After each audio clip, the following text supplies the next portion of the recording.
marilah kita meminta pertolongan Tuhan untuk menabiskan ibadah kita di malam hari ini. Ibadah persekutuan Jemaat Kolom 4 yang bertempat pada keluarga Delaru Rotinsulu kiranya hanya boleh jadi di dalam nama Allah Bapa, Anak dan Roh Kudus. Amin. Marilah kita membaca Alkitab yang terdapat dalam 1 Korintus pasal 14 ayatnya yang ke-26 hingga ayatnya yang ke-40 dengan perikop peraturan dalam pertemuan jemaat. Jadi, bagaimana sekarang saudara-saudara, bila mana kamu berkumpul, hendaklah tiap-tiap orang mempersembahkan sesuatu, yang seorang mazmur, yang lain pengajaran, atau penyataan Allah, atau karunia bahasa roh, atau karunia untuk menafsirkan bahasa roh, tetapi semuanya itu harus dipergunakan untuk membangun.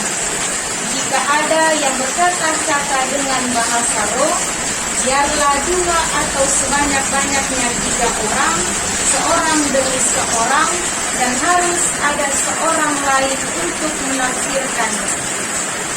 Jika tidak ada orang yang dapat menafsirkannya, hendaklah mereka berdiam diri dalam pertemuan jemaat dan hanya boleh berkata-kata kepada dirinya sendiri dan kepada Allah. Tentang nabi-nabi, baiklah 2 atau 3 orang di antaranya berkata-kata dan yang lain menanggapi apa yang mereka katakan.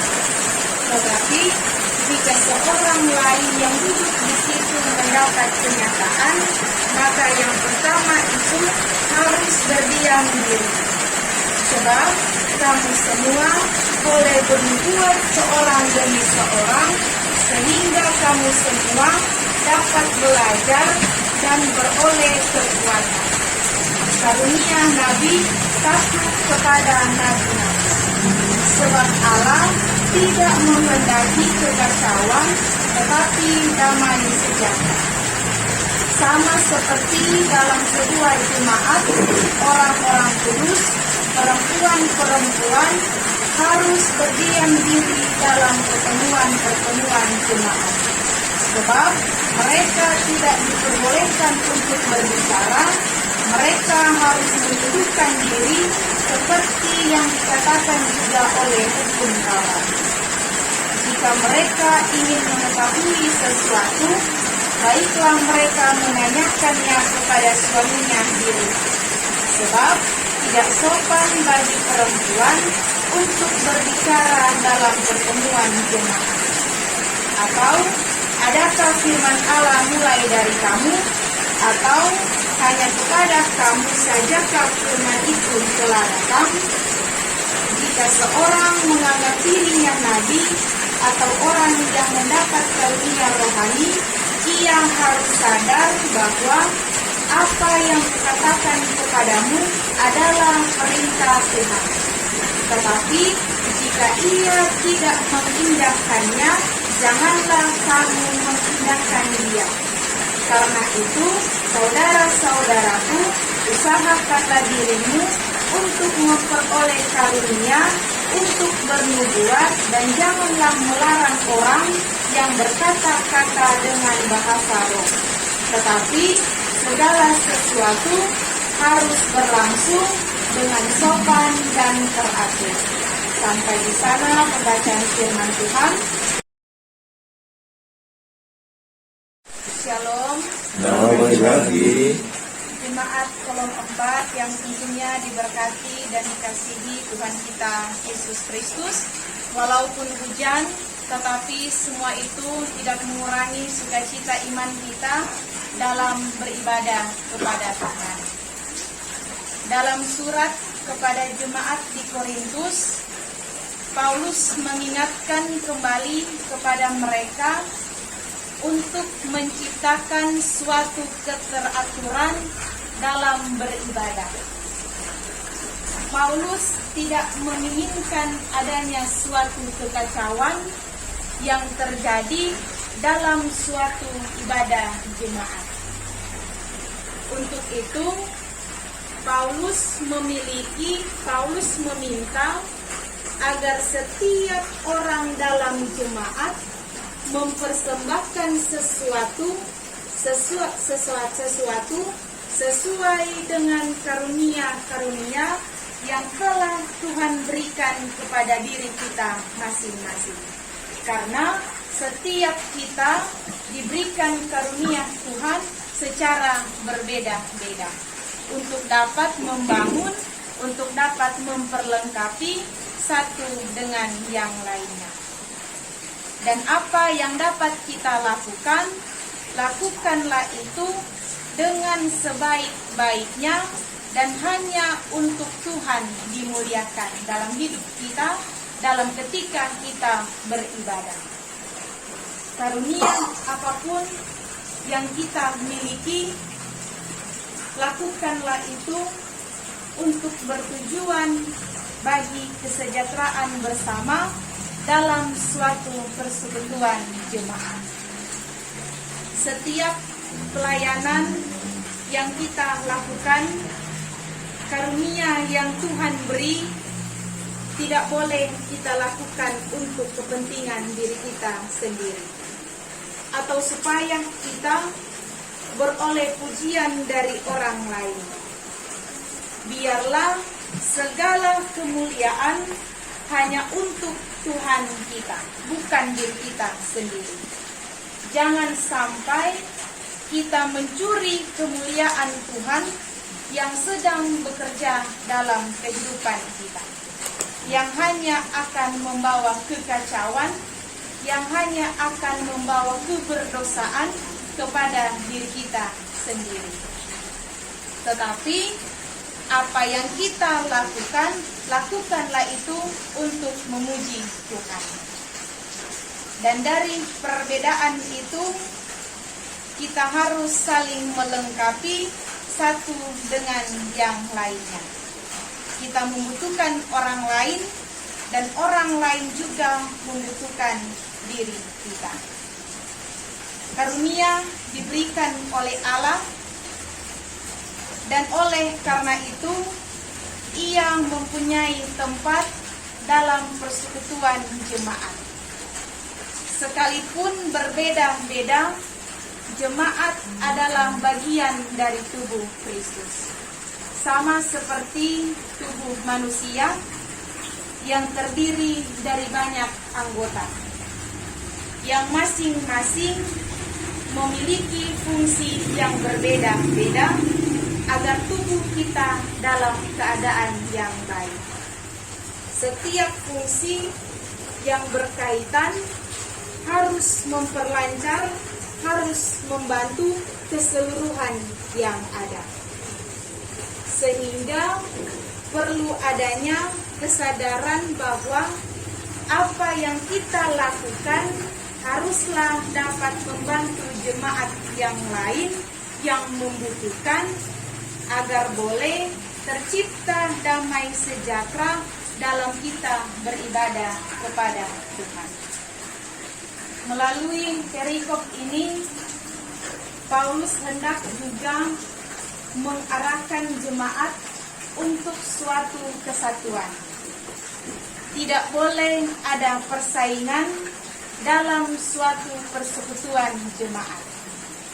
Harus saling melayani, harus saling melengkapi, memperhatikan satu dengan yang lain, seperti tubuh mempersatukan semua anggota.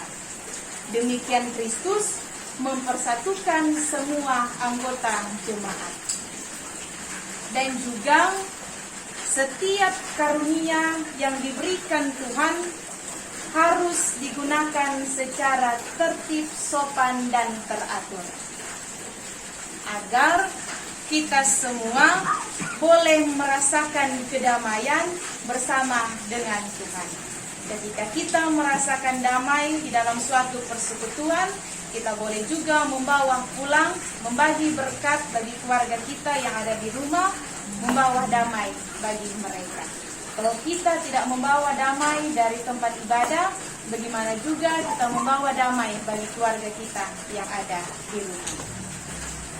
Dan kita juga jangan hanya berusaha mendapatkan karunia roh, tetapi yang lebih utama di sini, kejarlah kasih. Kejarlah kasih dan hiduplah dalam kasih. Berilah diri kita dibimbing oleh Roh Kudus, maka kehidupan kita akan menghasilkan buah-buah roh yang terdapat dalam Galatia 5 ayat 22 yang berkata, kasih, sukacita, damai sejahtera, kesabaran, kemurahan, kebaikan, kesetiaan, kelemah lembutan, dan penguasaan diri. Itulah adalah kasih. Dan yang terakhir, kehidupan berjemaat bukan seperti kondisi di lingkungan kerja, di mana setiap orang berlomba-lomba untuk menjadi pimpinan dan sebagainya. Dalam jemaat, semua orang harus mampu memahami posisi dan menahan diri. Tuhan ingin keteraturan dalam jemaat, bukan kelakuan kita dalam jemaat. Jemaat bebas mengekspresikan apapun yang Tuhan beri kepada mereka, namun tetap dengan memegang prinsip keteraturan, bukan kekacauan. Mari kita lihat apa karunia yang Tuhan beri dalam kehidupan kita, yang dapat kita gunakan di dalam kehidupan kita berjemaat. Jika karunia itu adalah untuk bernubuat, baiklah kita melakukannya sesuai dengan iman kita. Jika karunia untuk melayani, baiklah kita melayani. Jika karunia untuk menasehati, baiklah kita juga menasehati sesuai dengan kehendak Tuhan. Siapa yang membagi-bagikan sesuatu, hendaklah ia melakukannya dengan hati yang ikhlas. Siapa yang menunjukkan kemurahan atau kebaikan, hendaklah ia melakukannya dengan hati yang penuh dengan sukacita. Apapun karunia yang Tuhan berikan bagi kehidupan kita, kembangkanlah karunia itu, jangan disimpan. Dan gunakanlah untuk membangun, memperlengkapi jemaat pada tempat yang benar dengan cara yang seharusnya. Dan karunia-karunia itu harus dikobarkan selalu dalam kasih.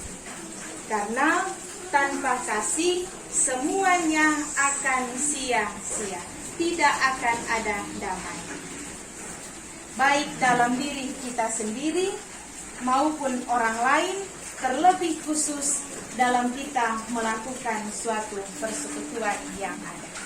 Untuk itu, marilah gunakanlah karunia-karunia yang Tuhan beri dalam hidup kita hanya untuk memuliakan nama Tuhan.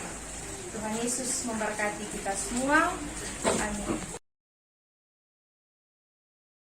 Terimalah berkat Tuhan, kasih, karunia, dan damai sejahtera dari Yesus Kristus Tuhan kita menyertai setiap langkah kehidupan dari keluarga Delaru Rotinsulu dan kita semua yang hadir pada saat ini, sekarang dan untuk selama-lamanya.